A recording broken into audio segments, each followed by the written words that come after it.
ഇപ്പോൾ നമ്മൾ കഴിഞ്ഞ ക്ലാസ്സിൽ പഠിച്ചത് എന്തായിരുന്നു? ഏരിയ ഓഫ് റൈറ്റ് ട്രയാങ്കിൾസ് ആണ് പഠിച്ചത്. അപ്പോൾ അത് നമുക്ക് ജസ്റ്റ് ഒന്ന് നോക്കാം. ഇവിടെ നോക്കി ഇവിടെ റൈറ്റ് ട്രയാങ്കിൾസ് കാണുന്നുണ്ടോ? ഉണ്ട്. എത്ര റൈറ്റ് ട്രയാങ്കിൾസ് ഉണ്ട്? രണ്ട് റൈറ്റ് ട്രയാങ്കിൾസ് ഉണ്ട്. നമ്മൾ കഴിഞ്ഞ ക്ലാസ്സിൽ എന്താ പഠിച്ചത്? ഒരു റൈറ്റ് ട്രയാങ്കിളിന്റെ ഏരിയ എന്ന് പറഞ്ഞു കഴിഞ്ഞാൽ പെർപെൻഡിക്കുലർ സൈഡ്സിന്റെ പ്രോഡക്റ്റിന്റെ ഹാഫ് ആയിരിക്കും എന്ന് പറഞ്ഞു. അപ്പോൾ ഇവിടുത്തെ ആദ്യത്തെ ട്രയാങ്കിൾ, ആദ്യത്തെ റൈറ്റ് ട്രയാങ്കിൾ ഏതാ? ACD. ഇതിന്റെ ഏരിയ എന്തായിരിക്കും? ഹാഫ് ഇൻറ്റു പെർപെൻഡിക്കുലർ സൈഡ്സ് ഇത് രണ്ടും അല്ലേ? Half into CD into area ആയിരിക്കും. അതുപോലെ രണ്ടാമത്തെ റൈറ്റ് ട്രയാങ്കിളിന്റെ ഏരിയ എന്തായിരിക്കും? Half into CD into BD. അതായത് ഹാഫ് ഇൻറ്റു 3 ഇൻറ്റു 2 ആയിരിക്കും. ഇതാണ് നമ്മൾ കഴിഞ്ഞ ക്ലാസ് പഠിച്ചത്. അടുത്ത ഇങ്ങോട്ട് നോക്കിക്കേ, വേറൊരു ട്രയാങ്കിൾ ഉണ്ട്.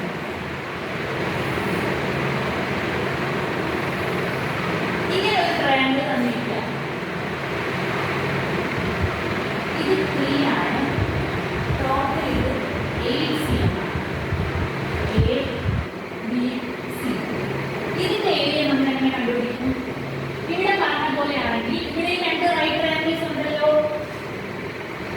ACB, BDC. രണ്ട് റൈറ്റ് ട്രയാങ്കിൾസ് ഉണ്ട്. അപ്പോൾ പെർപെൻഡിക്കുലർ സൈഡ്സിന്റെ എന്ത് പ്രോഡക്റ്റിന്റെ ഹാഫ് എടുക്കാൻ പറ്റും. പെർപെൻഡിക്കുലർ സൈഡിൽ ഒരു സൈഡ് 3 എന്ന് തന്നിട്ടുണ്ട്. പക്ഷേ ഈ ചെറിയ ട്രയാങ്കിൾ ഈ സൈഡ് തന്നിട്ടുണ്ടോ? ഇല്ല. ടോട്ടൽ 8 എന്നേ തന്നിട്ടുള്ളൂ. അതുപോലെ തന്നെ ഈ ട്രയാങ്കിളിന്റെ ഈ സൈഡ് തന്നിട്ടുണ്ടോ? ഇല്ല. ടോട്ടൽ 8 ആണെന്ന് മാത്രമേ തന്നിട്ടുള്ളൂ. അപ്പോൾ നമുക്ക് ഇവിടെ ചെയ്ത പോലെ എന്ത് ചെയ്യാൻ പറ്റില്ല? രണ്ട് ഏരിയ കണ്ടുപിടിച്ച് ടോട്ടൽ എടുത്ത് മൊത്തത്തിലുള്ള ഏരിയ കണ്ടുപിടിക്കാൻ പറ്റില്ല.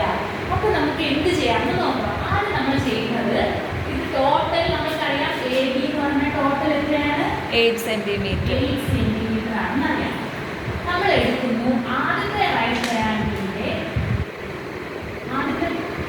ട്രയാങ്കിളിന്റെ ഒരു പെർപെൻഡിക്കുലർ സൈഡിലെ ABCയുടെ ഈ ഏരിയ മുതലിന് നമ്മൾ X എന്ന് എടുക്കുന്നു. AD എന്ന് എടുക്കുന്നു, X സെന്റിമീറ്റർ എന്ന് എടുക്കുന്നു. BDയെ Y സെന്റിമീറ്റർ എന്ന് എടുക്കുന്നു. ADയെ X സെന്റിമീറ്റർ എന്ന് എടുക്കുന്നു, BDയെ Y സെന്റിമീറ്റർ എന്ന് എടുക്കുന്നു. അങ്ങനെയാണെങ്കിൽ നമുക്ക് എന്ത് എഴുതാം? ഏരിയ ഓഫ് ട്രയാങ്കിൾ ACB എന്ന് പറഞ്ഞാൽ നമുക്ക് ഇവിടെ പറഞ്ഞ പോലെ എന്ത് എഴുതാം? ഹാഫ് ഇൻറ്റു 3 ഇൻറ്റു ഇവിടെ X അല്ലേ, നമുക്ക് X എന്ന് എഴുതാം. അതായത് 3/2 ഇൻറ്റു X എന്ന് എഴുതിയേ X സ്ക്വയർ സെന്റിമീറ്റർ എന്ന് എഴുതാം. Similarly area of triangle BCD എങ്ങനെ എഴുതാം? 1/2 ഇൻറ്റു 3 ഇൻറ്റു 5 എന്ന് എഴുതാം. അതായത് 3/2 സ്ക്വയർ സെന്റിമീറ്റർ എന്ന് എഴുതാം. ഡൗട്ടില്ലല്ലോ? ഇല്ല. ഇനി നമുക്ക് ടോട്ടൽ ഏരിയ ഓഫ് ABC കണ്ടുപിടിക്കാൻ എന്ത് ചെയ്താൽ മതി? ഈ രണ്ട് ട്രയാങ്കിളിന്റെ ഏരിയ കൂടെ ആഡ് ചെയ്യാം. ചെയ്താൽ മതി. അപ്പോൾ നമുക്ക് ഇവിടെ എഴുതാം area of triangle ABC equal to, ഇതാണ് area of triangle ACD plus area of triangle BCD. Area of triangle ACD plus area of triangle BCD. Area of triangle ACD എത്ര കിട്ടി? 3/2 X square centimetre. 3/2 X plus area of triangle BCD 3/2 Y. Total area നമുക്ക് 3/2 common എടുത്തിട്ട് എന്ത് എഴുതാം? X plus Y. ഇതാണ് total area. ഇത് നമുക്ക് ഇവിടെ ഒരു കാര്യം അറിയാമല്ലോ, X plus Y. അതായത് X plus Y എത്രയാണെന്ന് നമുക്കറിയാം? 8 ആണെന്ന് അറിയാം. നമുക്ക് എഴുതാം 3/2 ഇൻറ്റു 8 സ്ക്വയർ സെന്റിമീറ്റർ. ഈ 3/2 നമുക്ക് ഇങ്ങനെ സ്പ്ലിറ്റ് ചെയ്ത് എഴുതാം. 1/2 ഇൻറ്റു 3 ഇൻറ്റു 8 എന്ന് എഴുതാം. ഇതിൽ നിന്ന് നമുക്ക് എന്ത് കിട്ടി? 1/2 കൊണ്ട് 3 എന്ന് പറഞ്ഞാൽ എന്താ? ഇവിടുത്തെ ഒരു ഹൈറ്റ് ആണ് അല്ലേ? സിയിൽ നിന്നും ABയിലോട്ടുള്ള ഒരു ഹൈറ്റ് ആണ്. ഈ ഹൈറ്റിന് നമ്മൾ ആൾട്ടിറ്റ്യൂഡ് എന്ന് പേര് കൊടുത്തു. അടുത്ത് നമ്മുടെ ഈ സൈഡിന് AB എന്ന് പറയുന്ന സൈഡിനെ നമ്മൾ ബേസ് എന്ന് പേര് കൊടുത്താൽ ഇതിൽ നിന്ന് എന്ത് മനസ്സിലാക്കാം?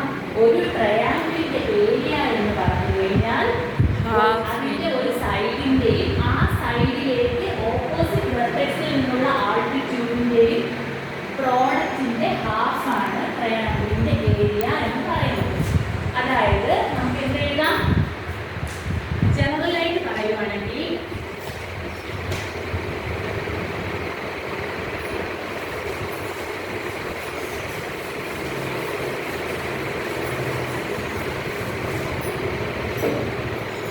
the area of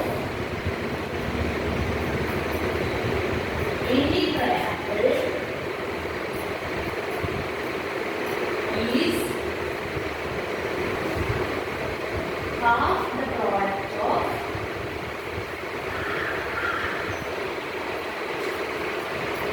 its base and altitude. എന്താ പറഞ്ഞത്? എല്ലാവരും പറഞ്ഞേ.